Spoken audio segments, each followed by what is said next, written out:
विश्व प्रसिद्ध धार्मिक नगरी नैमिषारण्य का पितृपक्ष में भी अलग ही महत्व है। यहाँ अपने पितरों के मोक्ष आदि के लिए भारत देश ही नहीं, नेपाल, श्रीलंका से भी उनके परिजन पहुँचते हैं और पिंडदान, श्राद्ध, तर्पण आदि कर्मकांडों से पितरों को मोक्ष दिलाने का कार्य करते हैं। इस साल पितृपक्ष का शुभारंभ 29 सितंबर से हो रहा है। नैमिषारण्य में काशी कुंड तीर्थ पर पिंडदान तर्पण करने से पितृ तृप्त होते हैं और उनका मोक्ष होता है। इस तीर्थ को नाभि गया के नाम से भी जाना जाता है। मान्यता है कि जो व्यक्ति धन और समय के अभाव के कारण पितृ कार्य के लिए बद्रीनाथ और गया जी नहीं जा पाते, वह यदि नैमिषारण्य स्थित नाभि गया काशी कुंड तीर्थ पर पिंडदान आदि कार्य करते हैं तो उनके पितरों को मुक्ति मिल जाती है। पौराणिक ग्रंथों के अनुसार 3 ही गया बताई गई हैं, जिसमें नैमिषारण्य में नाभि गया, बद्रीनाथ में कृपाल गया और बिहार में चरण गया का महत्व है। काशी कुंड तीर्थ पर प्राणी की मुक्ति के लिए गात्र, खोड़सी, श्राद्ध, नारायण बलि, सहपिंडी, दसवां आदि कार्य करवाए जाते हैं। मान्यता है ब्राह्मण के माध्यम से दान की गई वस्तु पितरों तक पहुंचती है। आइए पहले जानते हैं तीर्थ पर कर्मकांड कराने वाले राजेंद्र जोशी का क्या कहना है। हरि ओम श्री गणेशाय नमः। चक्रतीर्थम भूतनाथम व्यासम सूतम च शौनकम ललिताम देवदेवेशम वंदे सप्त विनायकम। अब की बार ये अश्विन मास जो आया है वो 29 तारीख पूर्णिमा से प्रारंभ होगा।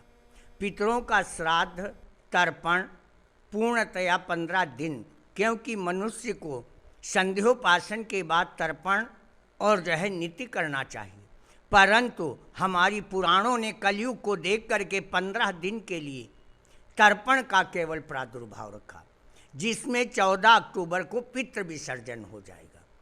पुत्र पिता की प्राप्ति इसीलिए किया जाता है कि पुण्य नामक नरक से पिता का उद्धार होता है, और जब पिता का उद्धार होता है तो पिता अपने पुत्र को विपुल धन देता है। पर पिता ऐश्वर्य धन प्रदान करता है। वृद्ध पर पिता पृथ्वी के समस्त सुख मार्गों का दर्शन कराता है। अगर अपने पितरों को जलांजलि तर्पण न दिया जाए तो पितरों की आत्मा तृप्त नहीं होती है।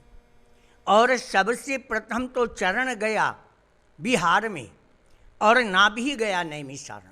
जब तक नाभि गया नहीं आते तब तक पितरों की आत्मा को तृप्ति नहीं मिलती है। इसलिए देव तर्पण, ऋषि तर्पण और पितृ तर्पण, ये तीनों तर्पण पितरों को आवश्यक है प्राप्त होना। अगर ये प्राप्त नहीं होता है तो पुत्र अपने पिता के ऋण से कभी मुक्त नहीं होता है। लोग कहने लगते हैं कि हम गया, चरण गया, नाभि गया के बाद तर्पण बंद कर देते हैं। अभी कुछ लोग केवल बद्रीनाथ चले गए और चरण गया, नाभि गया नहीं किया, इसलिए वो श्राद्ध निरर्थक हो गई। इसलिए प्रथम चरण गया, द्वितीय में नाभि गया, तृतीय में जो है बद्रीनाथ कृपाल गया, उसके बाद मात्र गया। उसके बाद अगर पुष्कर पहुंच करके आप तर्पण का मोक्ष करना चाहते हैं तो करना चाहिए, परंतु पुत्र को कभी तर्पण का मोक्ष नहीं देना चाहिए। अपने पितरों को जलांजलि प्रत्येक वर्ष कुंवार के महीने में 15 दिन तक प्रदान करना चाहिए। इससे पितरों की आत्मा पूर्ण रूप से तृप्त हो जाती है। और नैमिषारण्य नाभि गया है।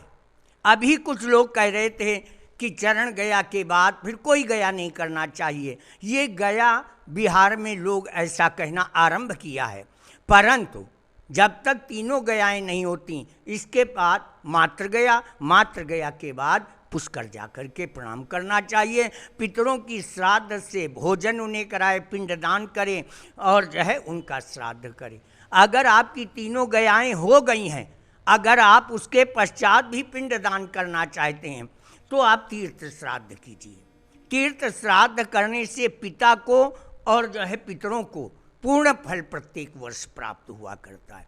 इसलिए सभी लोगों को चाहिए अपने माता पिता का, क्योंकि हमारी पुराणों ने कहा है कि सप्त जन्म भवेत प्राज्यम। पिता से तो हम एक ही जन्म से उद्धार हो जाते हैं अगर उन्हें ब्रह्मलोक का दर्शन कराएं और विष्णु गति प्राप्त कराएं और विष्णु गति जिससे प्राप्त हो जाती है वही रुद्र लोक में निवास करता है जा कर के, और जो रुद्र लोक में निवास करता है वही देवता गुरु ऋषि और ऋषियों के गुरु पितर हो जाते हैं। इसलिए संपूर्ण भाव से अपने माता पिता की सेवा और पूजन और अर्चन, और ये कुंवार का एक 15 दिन का पच है जिससे करने से माता पिता प्रसन्न हो जाते हैं। और जो है पुराण कहती है, गरुड़ पुराण भी कहती है कि माता के 7 बार उसी उदर से पुत्र जन्म ले परंतु अपनी माता के ऋण से मुक्त नहीं होता है। इसलिए नित्य प्रति माता की इतनी सेवा और मरने के बाद मोक्ष के उपाय ब्राह्मणों से खोजना चाहिए और उन्हें मुक्ति का मार्ग का दर्शन कराएं। अब की बार जो है 14 अक्टूबर को ही पितृ विसर्जन पूर्ण हो जाएगा, 15 अक्टूबर को प्रथम नवरात्र शुरू हो जाएगा। नैमिषारण्य में तर्पण करने का और पिंडदान करने का क्या महत्व है? नैमिषारण्य ही नाभि गया है। नाभि गया माने आत्मा, चरण गया माने केवल पैर, और कृपाल गया माने सिर, और नाभि गया माने संपूर्ण जो बीच का धड़ है वो यहीं पर प्रादुर्भाव हुआ है। जब तक जो है आप यहाँ नैमिषारण्य आकर के तर्पण नहीं करते हैं तो उन्हें जल नहीं प्राप्त होता है। अगर आपने पिंड दान नहीं किया तो मुक्ति के मार्ग का दर्शन नहीं प्राप्त होता है। ये जो है गयासुर नाम का एक ब्राह्मण के कुल में दैत्य होकर के जन्म ले लिया, जिसने सारे देवताओं को पीड़ित किया। भगवान विष्णु से जा कर के अनेक प्रकार से उन्हें अश्लील शब्द बोल करके कहा मुझसे युद्ध करो। भगवान जानते थे इसे इच्छा मृत्यु वरदान, इसलिए इसकी मुक्ति नहीं हो सकती है। जब भगवान निद्रा मग्न होने लगे तो जा करके उसने भगवान को शेष शैया से ढकेल दिया। भगवान ने सोचा अब युद्ध ही करना चाहिए। जब उससे युद्ध करने लगे, एक सहस्त्र वर्षीण 1000 वर्ष बीत गया। शिव की जब समाधि टूटी तो क्या देखा कि जो है विष्णु युद्ध कर रहे हैं। भगवान ने उसी समय वैष्णवी महामाया को उत्पन्न किया और कहा जाओ इस दैत्यराज के हृदय में प्रवेश कर जाओ। जो माता प्रवेश करती है वो गयासुर नाम का दैत्य ठट्ठा मार करके हंसता है और बोलता है, ए जगती तल, ए विष्णु, मैं तुम्हारे पराक्रम से प्रसन्न हूँ, तुम मुझसे वरदान मांगो। भगवान विष्णु ने सोचा शंकर की समाधि टूट गई है, वैष्णवी महामाया का प्रवेश है, इसलिए दैत्य बोल रहा है कि मुझसे वरदान मांगो, मांग लेना चाहिए।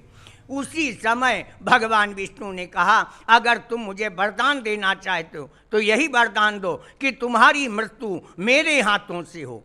उसने एव मस्तु कह दिया, परंतु उसके बाद कहा कि अगर मेरा नाम आप ब्रह्मा विष्णु महेश्वर गणपति के अनुसार मेरा अगर पुराणों में वेदों में इतिहासों में नाम न जोड़ा गया तो हम जैसे रक्त बीज एक एक बूंद से 1000 उत्पन्न होते थे, ऐसे गयासुर नाम के दैत्य उत्पन्न होंगे। धार्मिक नगरी तीर्थ में अन्नदान, पिंडदान, श्राद्ध, यज्ञादि कर्मों को यूं ही नहीं श्रेष्ठ माना गया है। नैमिष के महत्व पर नजर डालें तो यहाँ 88,000 ऋषियों ने तप किया था। मान्यता है कि 84 कोश की परिधि में 33 करोड़ देवता, 88,000 ऋषि विराजमान है। यहाँ प्रतिवर्ष फागुन माह के शुक्ल पक्ष में प्रतिपदा से 15 दिनों की 84 कोसी परिक्रमा शुरू होती है, जिसमें देश विदेश के लाखों संतों के सानिध्य में परिक्रमा करते हैं। मान्यता है यहाँ भगवान श्री राम ने कुटुंबियों सहित परिक्रमा की थी। वनवास के समय पांडव भी यहाँ ठहरे थे। इसे अष्टम वैकुंठ कहा जाता है। विश्व की सबसे बड़ी धर्म संसद यहीं लगी थी। नैमिषारण्य के तीर्थ को धरती का मध्य भाग माना जाता है। इसके अलावा और भी तमाम मान्यताओं विशेषताओं को नैमिषारण्य अपने आप में समेटे हुए है। BS एजुकेशनल महाविद्यालय लखनऊ विश्वविद्यालय से संबद्ध छात्र छात्राओं के लिए उत्कृष्ट शिक्षण संस्थान BA, MA, BCom, MBA व अन्य कोर्सेज के लिए आज ही संपर्क करें। खैराबाद, बिस्वा रोड, पकरिया, सीतापुर। सत्र 2023-24 के लिए प्रवेश प्रारंभ।